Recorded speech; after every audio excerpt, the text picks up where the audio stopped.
Un cordial saludo, un abrazo fraternal y una muy calurosa bienvenida a todos y cada uno de ustedes que se da cita semanalmente para el estudio concurrente de la palabra de nuestro Dios. Gloria sea su nombre. Como siempre, le invitamos a formar parte de nuestro ministerio. Escrito está Lucas 4.8. Estudios bíblicos. Escudriñamos las Escrituras. El llamado es a estudiar con nosotros todas las semanas. Sean todos muy bienvenidos a nuestro estudio semanal con nuestro ministerio. Escrito está Lucas 4.8. El tema de hoy será el fin del mundo. Bastante interesante, ¿verdad? Vamos a elevar una plegaria a nuestro Dios, como siempre acostumbramos, para invocar su presencia. Padre de eterna misericordia, te alabamos, te bendecimos y te adoramos, mi Dios. Te damos gracias por tantas bendiciones recibidas de tu mano. Gracias, Padre, por todas las bendiciones materiales, pero muy especialmente por las bendiciones espirituales. Gracias, mi Dios, por darnos la oportunidad de conocer este maravilloso mensaje de salvación. Y sobre todo, mi Dios, darnos la oportunidad de ser colaboradores contigo para que otras personas puedan venir al conocimiento maravilloso de tu evangelio completo, tal y como tú lo dices en las Sagradas Escrituras. Suplicamos, oh Dios, que abras nuestro entendimiento, que tú seas el que dirija todo en este momento. Lo dedicamos a ti para que podamos comprender plenamente cuál es tu voluntad y qué es lo que tú nos enseñas en las Sagradas Escrituras. Lo pedimos en el glorioso nombre de Jesús. Amén y amén. Gloria a Dios. Bueno,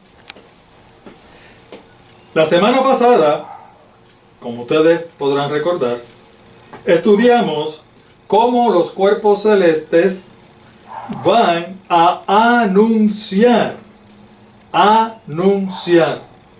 Cuando decimos cuerpos celestes, nos referimos a la luna, el sol y las estrellas. ¿Ok? Cómo los cuerpos celestes van a anunciar cuando nuestro Señor Jesús venga por segunda vez a buscar a su pueblo a esta tierra. Gloria sea el nombre de Dios. La semana pasada también estudiamos y la Biblia nos enseñó que el enemigo, en su afán por distorsionar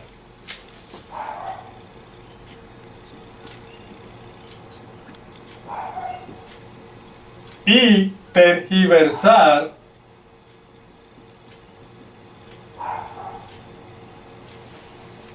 todo lo que nuestro Señor hace, estudiamos que el enemigo en algún momento va a tratar de imitar la segunda venida de nuestro Señor Jesús. El Señor Jesús nos lo advirtió y nos dijo específicamente que el enemigo se iba a tratar de hacerse pasar por él. Esas fueron las palabras textuales que leímos en la Sagrada Escritura. Es decir, que el enemigo va a tratar de hacerse pasar por el Señor Jesús. Y él va a tratar de imitar la segunda venida de nuestro Señor Jesús a esta tierra. Pero hay un pequeño problema. Y es que el enemigo no es Dios. Y como el enemigo no es Dios, sus poderes son limitados. Sí, es un ángel muy, pero que muy poderoso. Pero él no es todopoderoso como lo es nuestro Dios. Gloria sea su nombre. Así que Él se ha dado cuenta de que la segunda venida de nuestro Señor Jesús, tal como Él la ha descrito y la hemos estudiado, cómo va a ser su venida, su regreso, Él sabe que Él jamás en la vida va a poder imitar eso, porque sus poderes son limitados. Imagínense, hasta los cuerpos celestes, la luna, el sol, las estrellas van a anunciar cuando el Señor Jesús venga. Él no tiene poder para eso. Los cuerpos celestes obedecen a la voz de su Creador. Gloria sea su nombre. Por lo tanto es que cuando Él venga, los cuerpos celestes sí van a obedecer su voz. Pero el enemigo no. Y por lo que hemos estudiado hasta ahora, hemos visto que van a suceder muchas cosas que tampoco el enemigo puede imitarlas, porque su poder no llega a tanto. Entonces, ¿qué es lo que el enemigo ha hecho? Él dijo, bueno, ya que yo no puedo imitar la verdadera segunda venida del Señor, tal como Él explica en la Biblia, lo que yo voy a hacer es que voy a introducir dentro del pueblo cristiano, fíjense, esto ya lo habíamos dicho antes, otras formas y maneras para convencer al pueblo cristiano de que esas formas y maneras que yo voy a introducir son las correctas. ¿Por qué? Lo que pasa que esas formas y maneras que el enemigo va a introducir o ha introducido ya en la iglesia cristiana, esas formas y maneras sí Él las puede imitar. Sí Él se puede hacer pasar por el Señor con esas formas y maneras, pero no con la forma y manera real que nos enseña la palabra de nuestro Dios. Yo pienso, mis amados hermanos, que con lo que hemos estudiado hasta ahora, con lo que vamos a estudiar en el día de hoy, y con lo que estudiaremos en el próximo estudio, yo espero, mis amados hermanos y amigos, que ustedes no se dejen coger de bobo o de boba, ni del enemigo, ni de los que le digan a ustedes que el Señor va a venir de otras formas y maneras diferentes a lo que la Biblia ya nos está diciendo. Gloria sea su nombre. Alabado sea su nombre para siempre. Bueno, como ustedes saben, se tienen que haber dado cuenta, la Biblia nos ha hablado en un lenguaje claro y sencillo. Ustedes han visto que no hemos tenido que recurrir a textos en original griego u original hebreo. No hemos tenido nada. Lo que hemos hecho es que sencillamente le hemos dado la oportunidad a la palabra de Dios, la Biblia, a que se interprete ella misma, clara y sencillamente. Nosotros no nos hemos inventado absolutamente nada. El lenguaje de la Biblia es claro y sencillo. Cualquier persona, hermanos, cualquier persona, hasta los niños, lo pueden entender. Ese mensaje de salvación es para todos. Para todos. El problema es que últimamente se ha introducido en las diferentes iglesias cristianas un concepto donde se piensa que solamente aquellas personas que han tenido estudios avanzados teológicos, entiéndase, que tienen maestría, que tienen doctorados en teología, pues solamente esas personas son los únicos que saben interpretar la palabra de Dios. ¿Ven? Y entonces, ese concepto es ahora común en todas las iglesias cristianas. Ustedes ven que ahora todos los pastores, ministros, sacerdotes, rabinos, como se llamen, Todos ellos están en un afán tremendo de poder graduarse en estudios posgrados, maestría, doctorado. Yo quiero hacer maestría, yo quiero hacer doctorado, porque si yo no tengo esto no me van a creer y no tengo autoridad. ¿Ven? Y ustedes notan ahora que prácticamente en casi todas las iglesias, pues los dirigentes pues tienen unos grados extraordinarios en teología y en filosofía y en todas esas cosas. Bueno, el asunto es que eso nos afecta a nosotros, como feligreses. ¿Por qué? Porque nosotros nos hemos creído el cuento de que solamente ellos pueden interpretar correctamente la Biblia. Y entonces, ¿qué es lo que nosotros como feligreses hemos hecho? Sencillamente hemos delegado la responsabilidad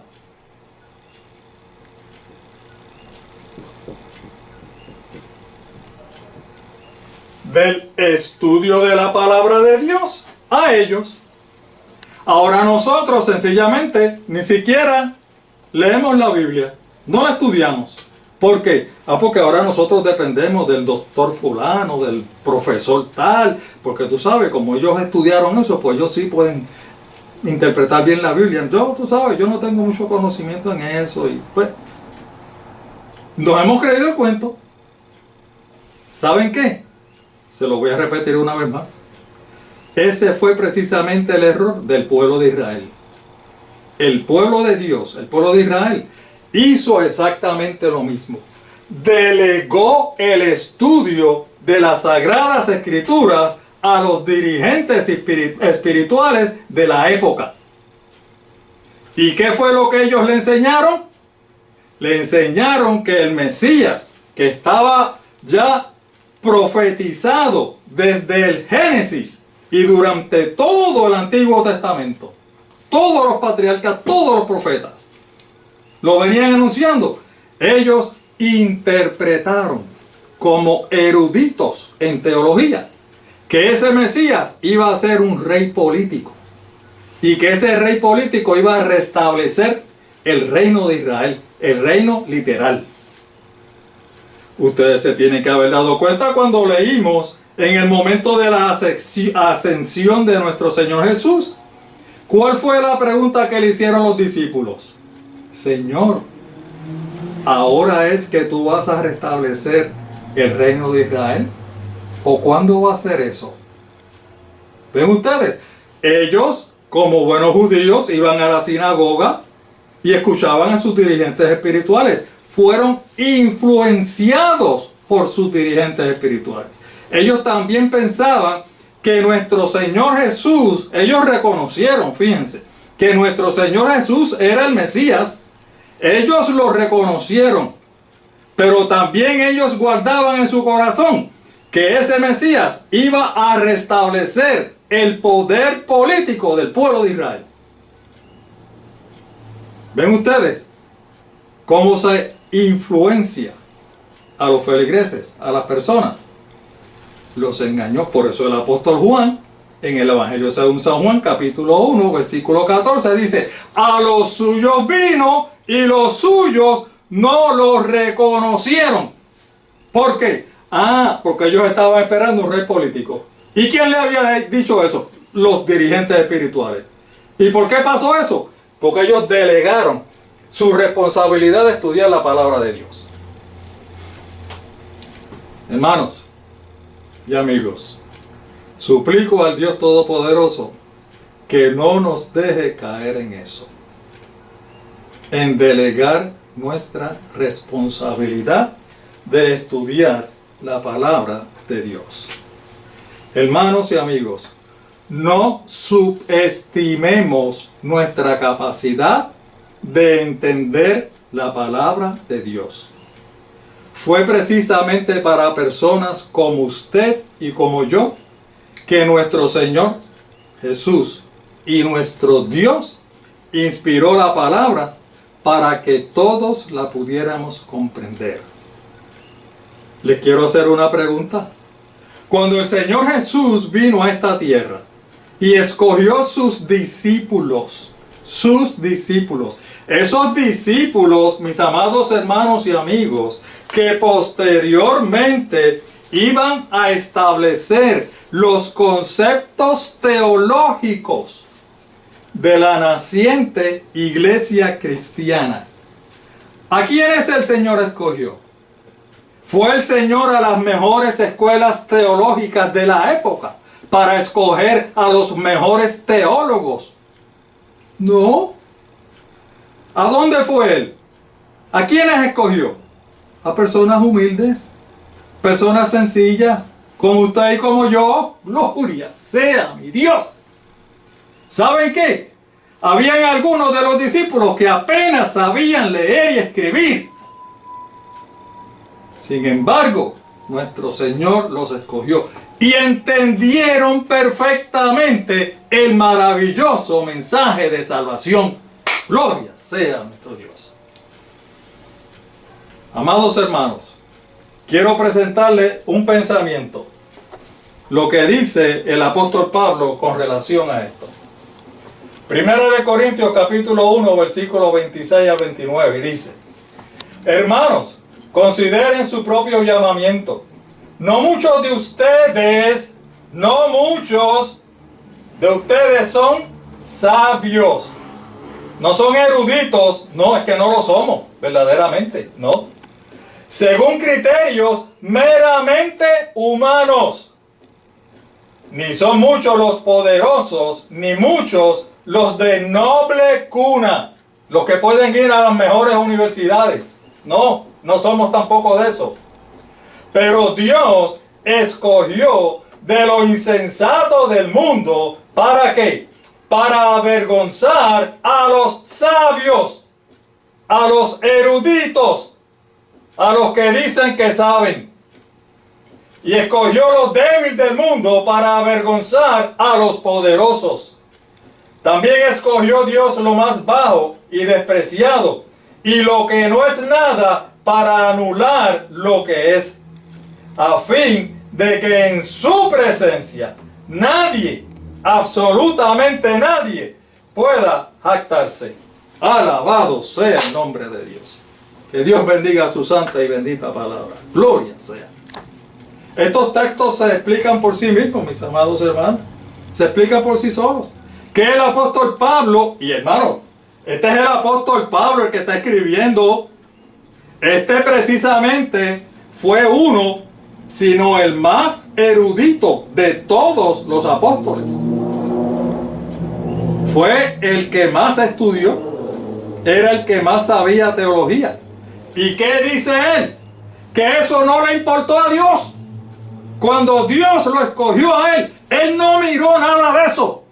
Lo que miró fue el corazón. Gloria sea el nombre de Dios.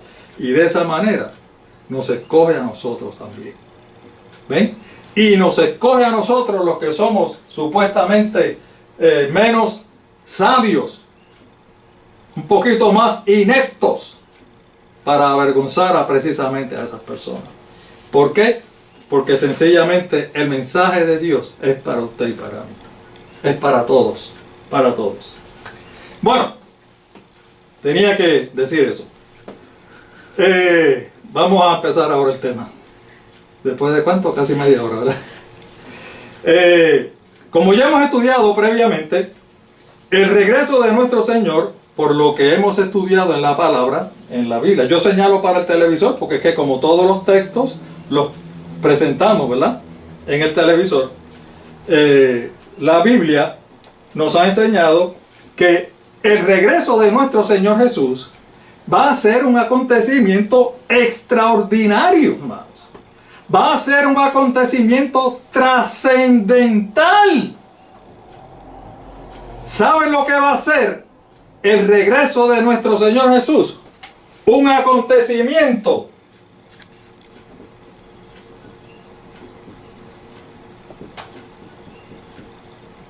catastrófico. Lógicamente, ¿para quiénes? Para los que no se han preparado. Para nosotros va a ser un acontecimiento maravilloso.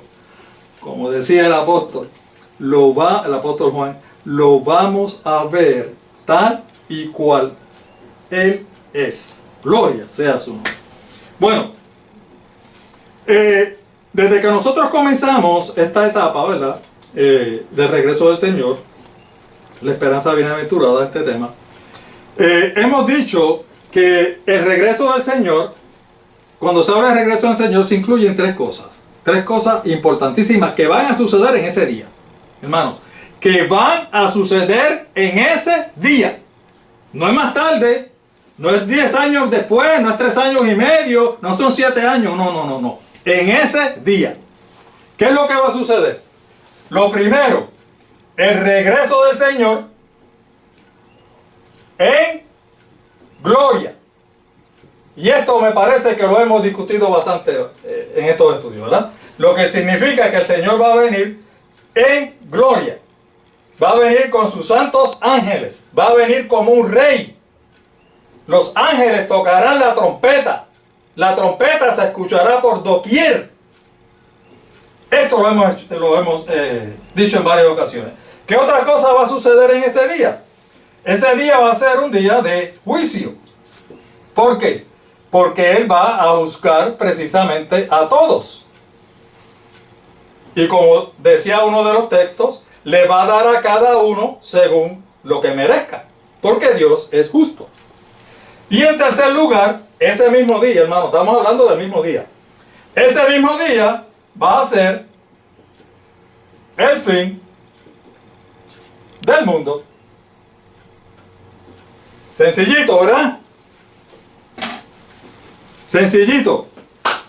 Pienso que por lo que hemos estudiado hasta ahora, hemos cubierto bastante bien las primeras dos partes. Hemos cubierto el regreso del Señor Jesús en gloria, y hemos cubierto que ese día va a ser un día de juicio.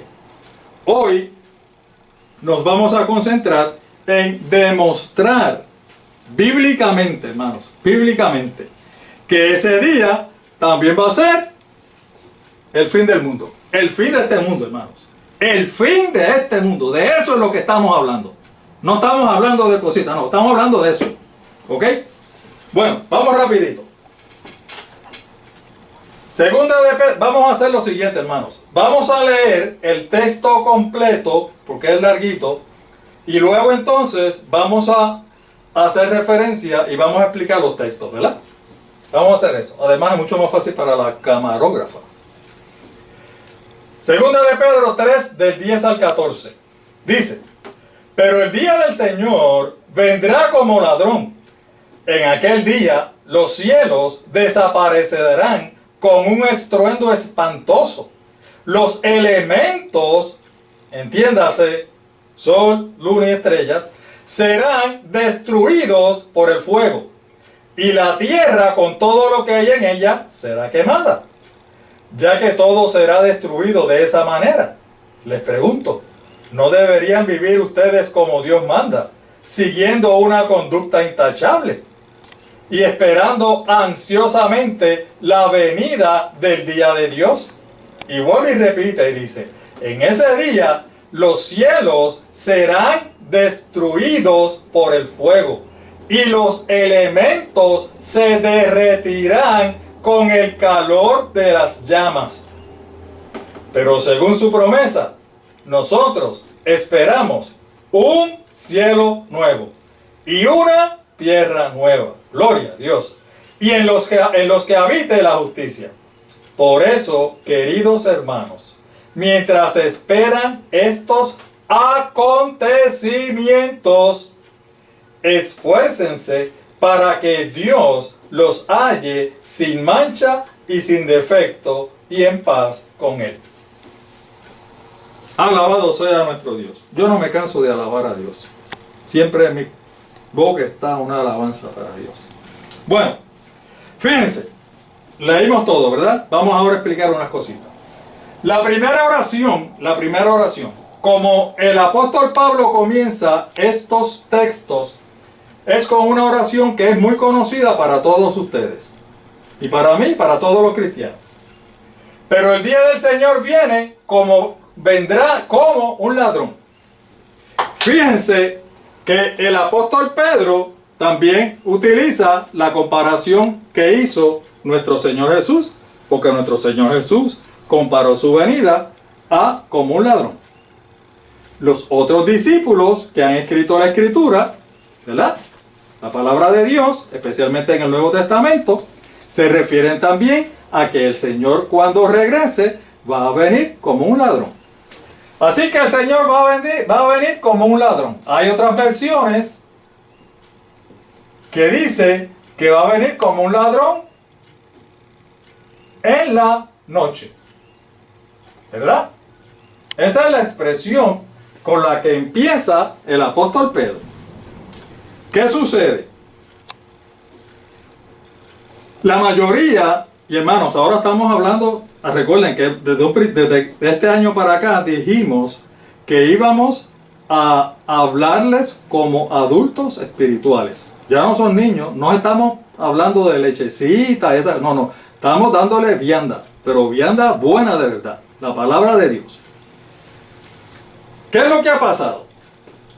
Esta expresión de que el Señor viene como ladrón o como ladrón en la noche, la mayoría de las iglesias cristianas evangélicas han tomado esta expresión y lo que han interpretado es que el Señor viene en secreto,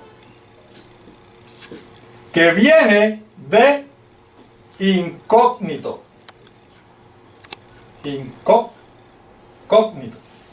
¿verdad? Sin que casi nadie se va a dar cuenta.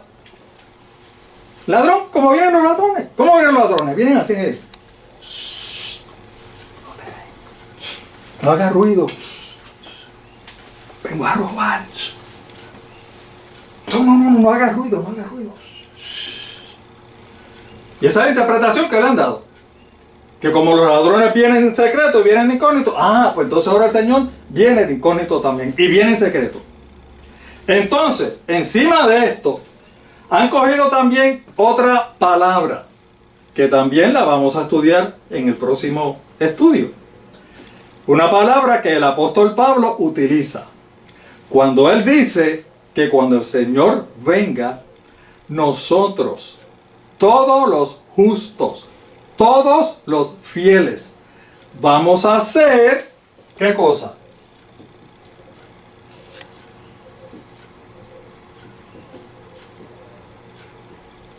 Arrebatados. ¿Ven? Entonces, ¿qué es lo que ellos interpretan del texto? Bueno, como el Señor viene en secreto y como el Señor nos va a arrebatar, o sea, el Señor va a venir así, y va a coger a este, y va a coger a este otro, y va a coger a este otro. Se los va a llevar y nadie se va a dar cuenta. Y entonces unen estos dos conceptos y de ahí es que nace la famosa enseñanza y doctrina que todos conocemos como el rapto secreto.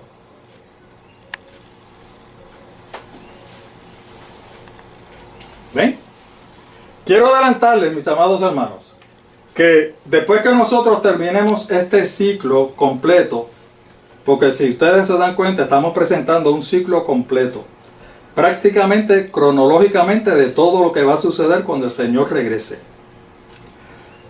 Esto es parte del plan de salvación. Vamos a terminar este estudio en específico, cuando se culmine el plan de salvación. Vamos a enterarnos cuál va a ser la culminación final del plan de salvación. ¿Ven? Nos faltan todavía 2 o 3 estudios más para llegar allí. Después que lleguemos allí, mis amados hermanos, vamos a tomar esta doctrina del rapto secreto y la vamos a estudiar. ¿Por qué? Porque como yo les he dicho a ustedes, que nosotros para poder rechazar o aceptar una doctrina, tenemos que estudiarla. Porque si no la estudiamos, no hay manera lógica de que la rechacemos o la aceptemos. Tenemos que estudiarla. Nosotros no podemos ser como los niños. Cuando usted le da zanahoria, lechuga, tomate, berro, brócoli, y ellos dicen, uy, ¿qué es eso? Eso a mí no me gusta. Yo nunca he comido eso. Pero, niño, ¿tú has probado esto anteriormente? No, eso a mí no me gusta. ¿Pero lo has probado antes? No, nunca lo he probado. ¿Y cómo sabes que no te gusta si no lo has probado? ¿Me siguen? Lo mismo sucede con las doctrinas y enseñanzas. Lo hemos venido diciendo desde que empezamos estos estudios. Tenemos que probar. El apóstol Juan nos dice, probad los espíritus si son de Dios. Tenemos que probar las doctrinas y las enseñanzas y pasarlas por el filtro de la palabra de Dios. Una vez nosotros comparamos esas enseñanzas y esas doctrinas con lo que enseña la Biblia, que como dijimos, la Biblia lo enseña clara y sencillamente. No hay que ser un doctorado, no hay que ser un maestro, profesor para entender la palabra. No, usted y yo la estamos entendiendo hasta ahora. Y no somos nada de eso. Necesitamos solamente la unción del Espíritu Santo. Gloria sea su nombre. Pues nosotros tenemos también que estudiarla. Ya sea para aceptarla o ya sea para rechazarla. Pero eso va a ser después. ¿Ok? Bueno, pues les decía que entonces surgió la enseñanza de lo que se conoce como el rapto secreto, donde pues mayormente lo que dicen es que el Señor viene en secreto, nadie se va a dar cuenta y pues se va a llevar a los escogidos y el resto de la población ni siquiera se va a enterar. Este concepto de el Señor viene como ladrón en la noche, en verdad esto tiene dos connotaciones, dos interpretaciones, dos significados. Uno es precisamente que viene en secreto, que viene de incógnito, lo que habíamos anotado aquí, ¿ves? Esa es una interpretación. Pero hay otra interpretación que aunque parezca igual, no es igual. Y es que el Señor viene de improviso. El Señor viene de repente. El Señor viene de sorpresa. En otras palabras, cuando la mayoría de la gente no lo esté esperando. ¿Lo ven? Esa es otra interpretación. Ahora, como a nosotros nos gusta y lo que hemos dicho lo practicamos, vamos a dejar que la palabra de Dios, la Biblia, sea la que se interprete por sí misma. Vamos a buscar un texto que nos diga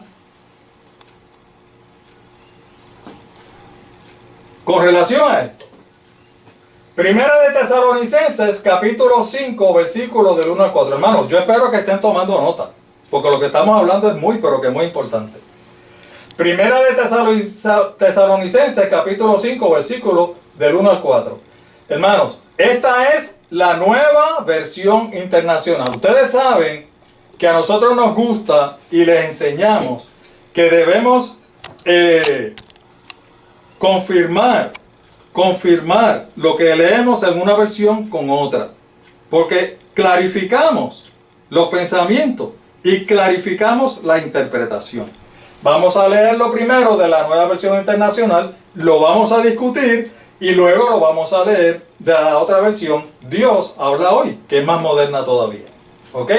Miren lo que dice el apóstol Pablo, que también es el que escribe a los tesalonicenses. Ahora bien, hermanos, ustedes no necesitan que se les escriba acerca de los tiempos y las fechas, porque ya saben que el día del Señor llegará como un ladrón en la noche. ¿Ven ustedes? Exactamente la misma expresión. Cuando estén diciendo paz y seguridad, vendrá de improviso sobre ellos la destrucción. Como le llegan a la mujer encinta los dolores de parto, de ninguna manera podrán escapar. Ustedes, en cambio, hermanos, no están en la oscuridad para que en ese día los sorprenda como un ladrón. Ya lo leímos. Vamos ahora a tomar lo que el apóstol Pablo está diciendo. Fíjense, dice que a nosotros no nos hace falta que nos escriba con relación a los tiempos y las fechas. ¿Por qué? Porque el Señor dijo que del día y la hora nadie sabe. Así que Él tampoco sabe. Él no nos puede escribir cuándo es que el Señor va a venir, porque Él no sabía. Pero mira lo que sigue diciendo. Porque ya saben que el día del Señor llegará como ladrón en la noche. Nuevamente haciéndose eco de la palabra del Señor. ¿Ven? Llegará como ladrón en la noche. Exactamente la misma expresión que hizo el apóstol Pedro refiriéndose al regreso del Señor. Como ladrón en la noche. Pero miren lo que dice. Para clarificar el pensamiento.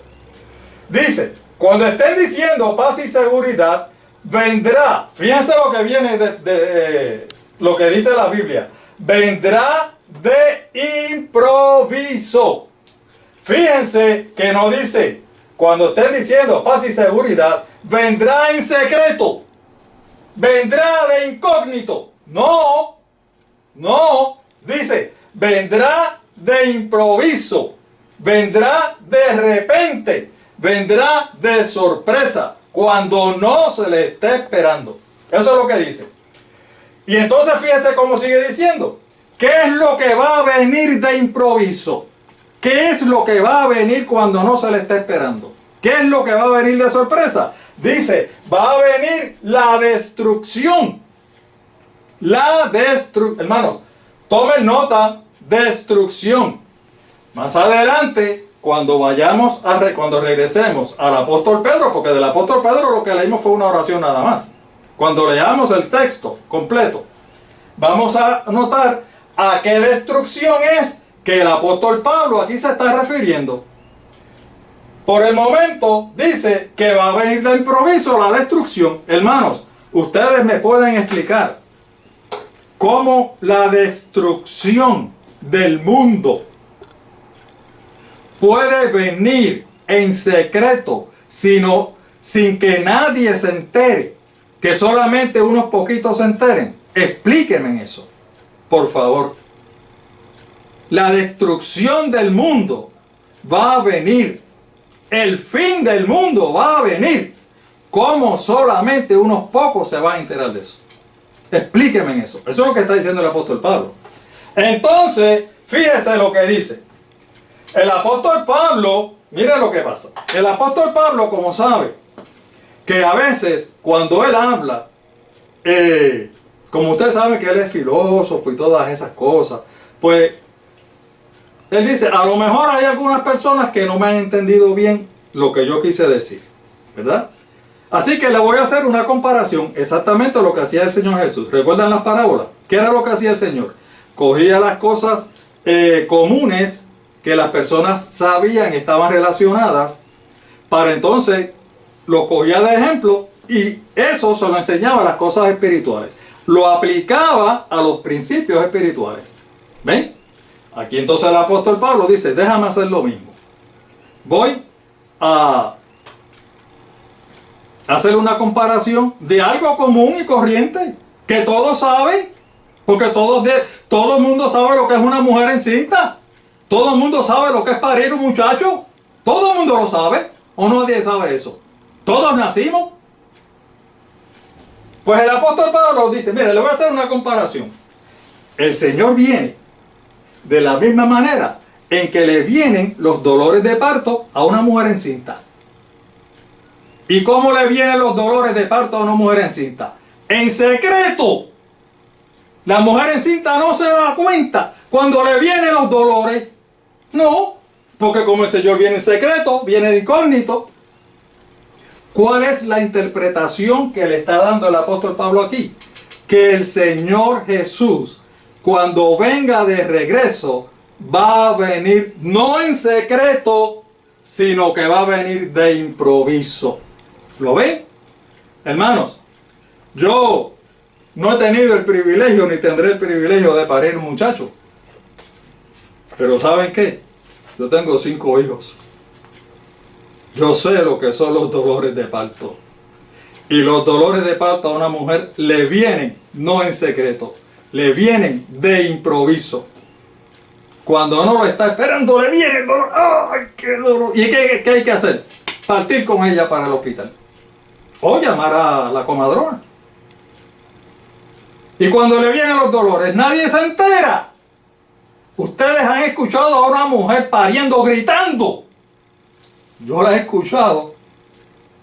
No es la pregunta si quién se entera. ¿Quién no se entera de que esa mujer está pariendo?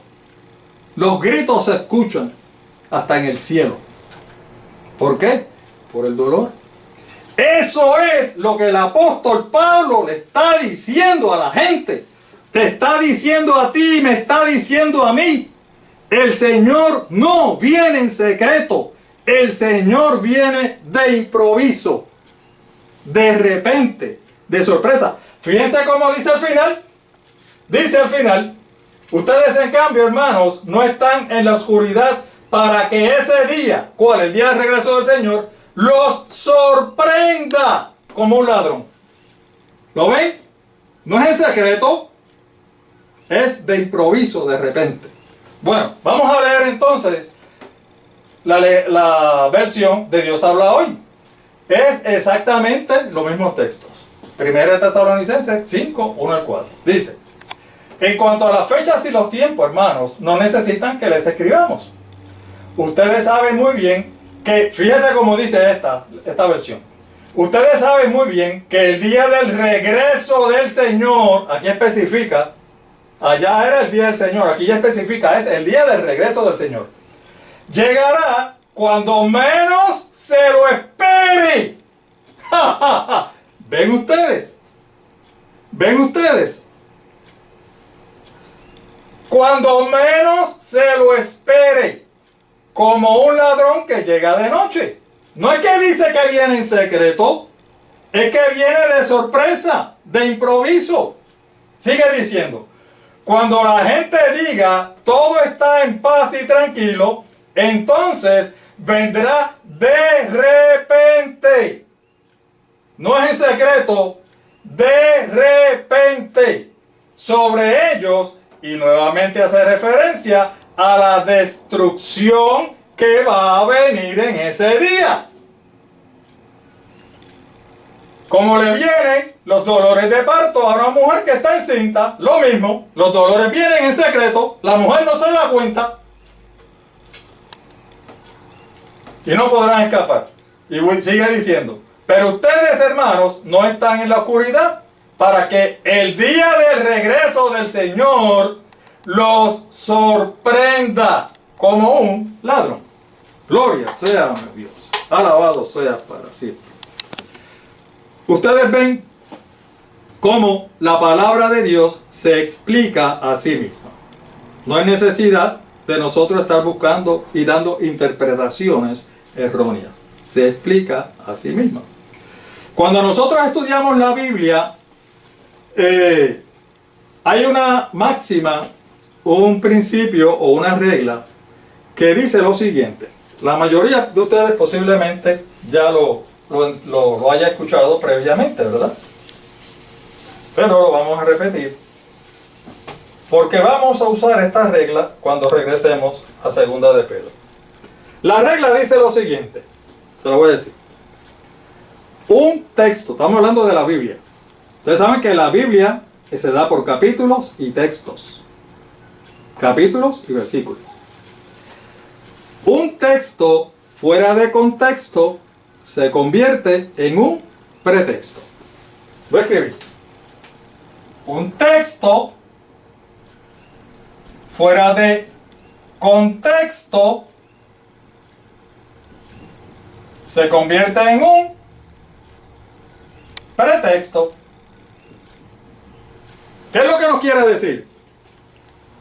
Lo que nos quiere decir es que Cuando nosotros leemos un texto de la Biblia, tenemos que leer un poquito antes y un poquito después para lograr entender de qué es que se está hablando.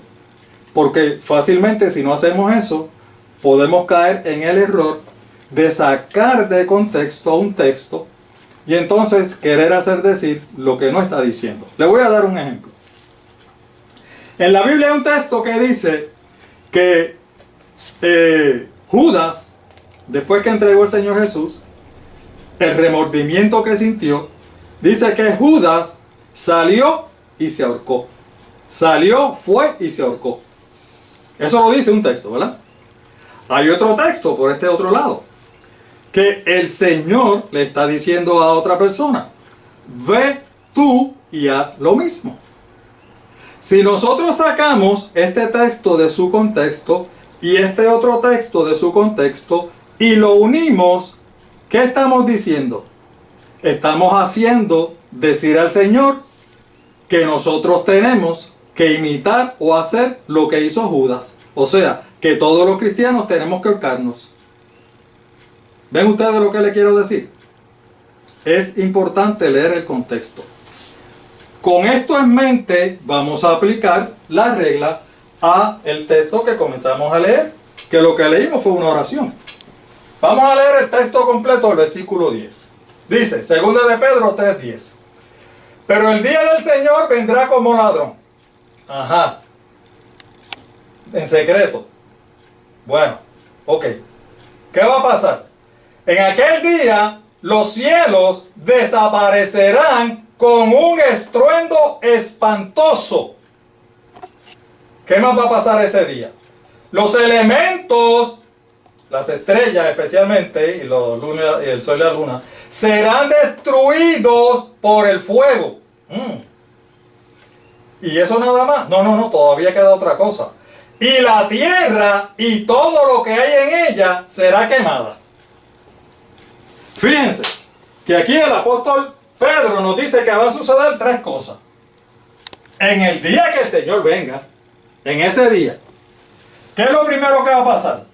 Los cielos desaparecerán. Desaparecerán. Y no desaparecerán en secreto, sino que va a ser un estruendo espantoso. ¿Qué otra cosa va a suceder? Los elementos arderán en fuego, serán consumidos por el fuego. ¿Y qué otra cosa va a pasar? La tierra, con todo lo que hay en ella, va a ser quemada. Todo eso va a pasar en ese día. Imagínense ustedes si la interpretación que le damos es que el Señor viene en secreto. En serio. En serio.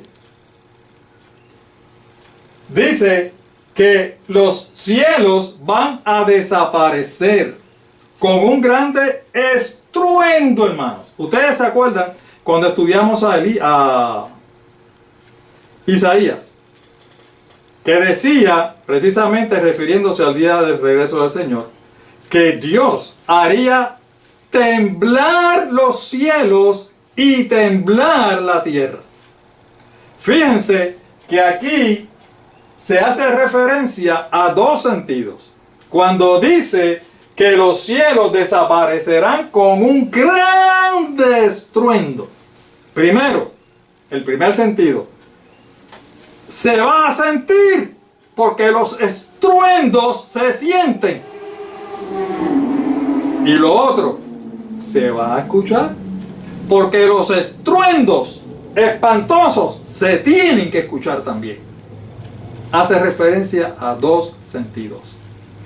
Además de eso, vamos entonces a probar la consistencia, la armonía que hay en la palabra de Dios, probándoles de que yo no estoy mintiendo. Esto es lo que la Biblia dice. Miren lo que dice Apocalipsis 6:14. Y este es el apóstol Juan el que está escribiendo. El cielo desapareció como un papel que se enrolla. Exactamente lo mismo que dijo el apóstol Pedro, hermanos. Exactamente lo mismo. Y todas las montañas y las islas fueron removidas de su lugar, haciendo entonces referencia que luego que el cielo desaparezca, va a venir ese gran terremoto que Dios nos va a sacudir, donde las montañas y las islas van a ser removidas de su lugar. Cuando hay un terremoto de esa magnitud, les pregunto, ¿no va a haber un gran estruendo también? ¿Verdad que sí? ¿Verdad que sí? Tremendo. Espero que hayan cogido eso. Eso no va a pasar en secreto. No hay manera que eso suceda en secreto. Lo próximo que dice el apóstol Pedro es que los elementos ardiendo arderán en fuego. Los elementos arderán en fuego. Vamos también a buscar en Apocalipsis 6, versículo 13. Buscando la armonía de la Biblia, porque ya esto lo hemos dicho antes. Y las estrellas cayeron del cielo a la tierra, como caen los higos verdes de la higuera cuando ésta es sacudida por un fuerte viento. ¿Qué es lo que va a pasar? Las estrellas caerán del cielo a la tierra.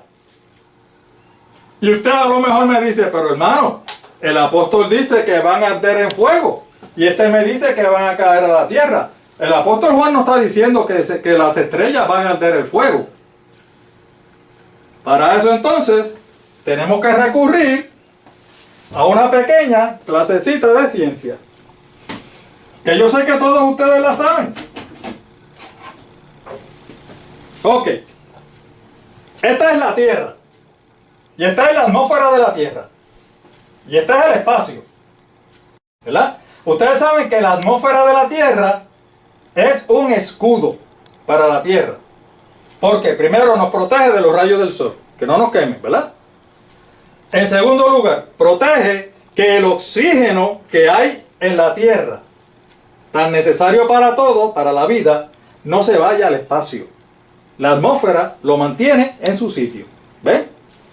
Y luego, es un escudo de protección, porque ustedes saben que aquellos elementos que vengan del espacio, si no vienen a cierta velocidad, los elementos vienen y son rechazados. ¿Por qué? Por la atmósfera. Para que puedan entrar, tienen que venir a cierta velocidad. ¿Y qué ocurre cuando un elemento, lo que sea, logra entrar a la atmósfera? Hermanos, la fricción que se crea con ese elemento coge fuego.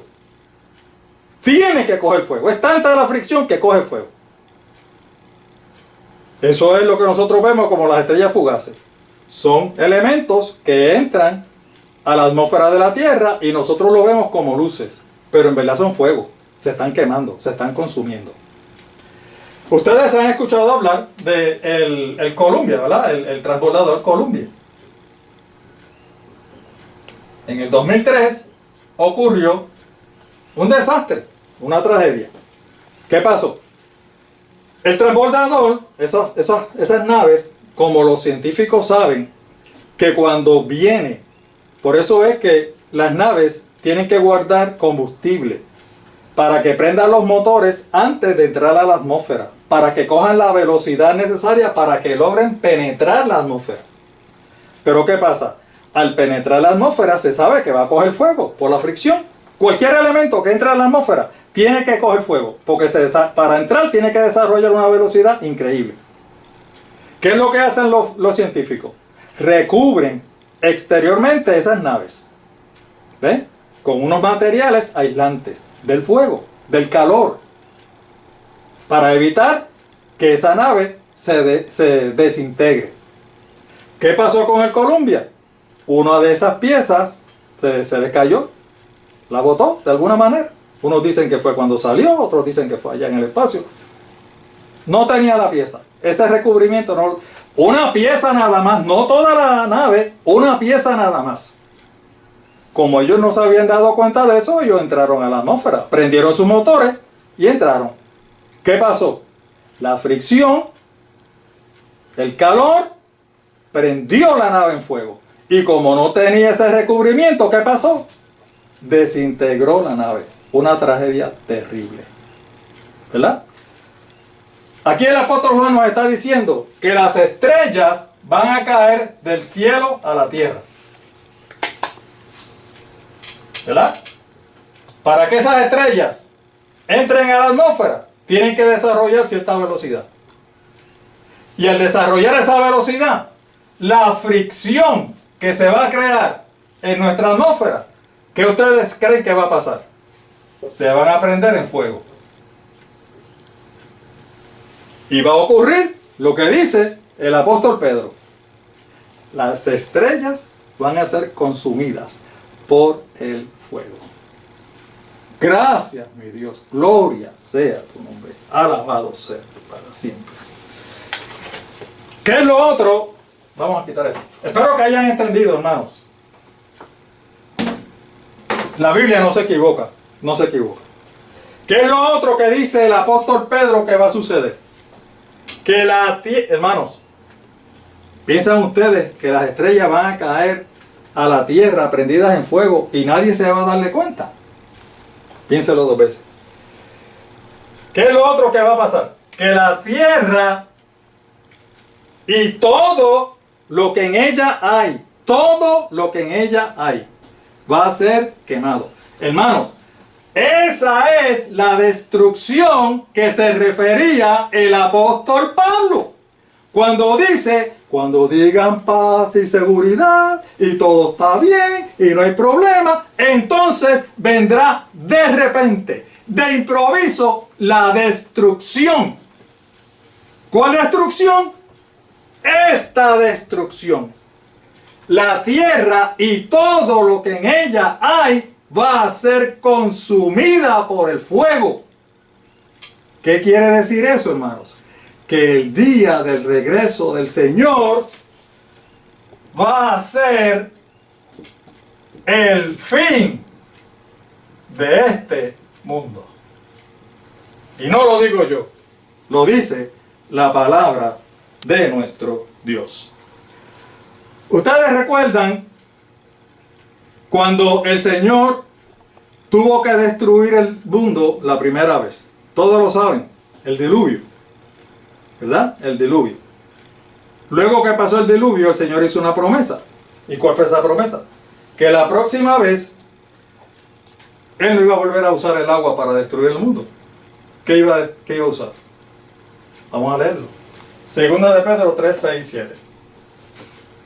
También por medio del agua del diluvio fue destruido el mundo de entonces. Pero los cielos y la tierra que ahora existen, que son los mismos que existían cuando estaba el apóstol Pablo, porque los cielos y la tierra son los mismos. Los cielos y la tierra que ahora existen están reservados ¿para qué? Para el fuego por el mismo mandato de Dios. Ese fuego los quemará en el día del juicio y de la perdición de los malos. ¿Ven ustedes? La armonía que hay en la palabra de nuestro Dios. Ese día todo el mundo va a ser destruido. El Señor, como siempre hace, inspira también a sus siervos en el Antiguo Testamento. Y en esta ocasión inspiró también al profeta Miqueas. El profeta Miqueas vio en visión qué era lo que iba a suceder en ese día. Y vamos a leerlo un momentito. Miqueas 1, los versículos 3 y 4. Y nos dicen, porque he aquí que Jehová sale de su lugar. Por supuesto que sale de su lugar, porque va a salir del trono del cielo y va a venir a la tierra. Y descenderá, ahí lo ven. Y descenderán y hollarán las alturas de la tierra. ¿Y qué va a pasar? Se derretirán los montes debajo de él. Los valles se hendirán como cera delante del fuego, como las aguas que corren por un precipicio. Gloria sea nuestro Dios. ¿Ven ustedes qué va a pasar? La destrucción de este mundo. Todo se va a derretir como si fuera cera. Por lo tanto, si ese día va a ser la destrucción del mundo, ¿cuál es el llamado que el apóstol Pedro nos hace? Vamos a ver aquí. Ya que todo será destruido de esa manera, ¿no deberían vivir ustedes como Dios manda, siguiendo una conducta intachable? Por eso, queridos hermanos, versículo 14, mientras esperan estos acontecimientos, esfuércense para que Dios los halle sin mancha y sin defecto, y en paz para con Él. El llamado del apóstol Pedro es, miren señores, si el día del regreso del Señor va a ser el fin de este mundo, prepárense. El Señor les está dando la oportunidad. Nos está dando la oportunidad para que nos preparemos. Por lo tanto, el llamado es, amados hermanos, preparémonos para encontrarnos con nuestro Señor Jesús en ese glorioso día. Por eso, les invitamos a que nos busquen en YouTube. Tenemos un canal en YouTube, así es que aparecemos. Si buscan en la computadora, aparece así. Recuerden, tienen que darle al logo. Si no le dan al logo, no va a aparecer el canal. Así aparece en el celular y es lo mismo. Por eso está la flechita. Tienen que darle al logo. Escrito está Lucas 4.8 y aparece esto. Y si le dan al logo, entonces ¿qué aparecen? Los videos. En Facebook es lo mismo. Aparece de esta manera. Y entonces le dan al logo y al darle al loguito aparecen entonces todos los videos que hemos hecho. Tenemos nuestra página también en Facebook, exactamente con el mismo nombre. Escrito está Lucas 4.8. Este es el loguito que aparece. Ese es el loguito que ustedes lo tienen que tocar para que surja o el canal o la página. Únete para llevar el mensaje de salvación, mi amado hermano. ¿Cómo puedes ayudar? Compartiendo los estudios bíblicos con otros contactos. Hay muchos hermanos ya que están usando estos estudios para hacer obra misionera. En Facebook, dale video a compartir y yo le añado, compártalo también en su historia para que otros también lo puedan ver y puedan entonces recibir el mensaje de salvación. Todos somos llamados para llevar el mensaje. Nuestro texto tema, escudriñad las Escrituras, Juan 5:39, porque a vosotros parece que en ellas tenéis la vida eterna, y son ellas las que dan testimonio de mí. Por lo tanto, los esperamos la próxima semana en nuestro próximo estudio. Que nuestro Dios nos bendiga a cada uno de nosotros. Sigamos en paz.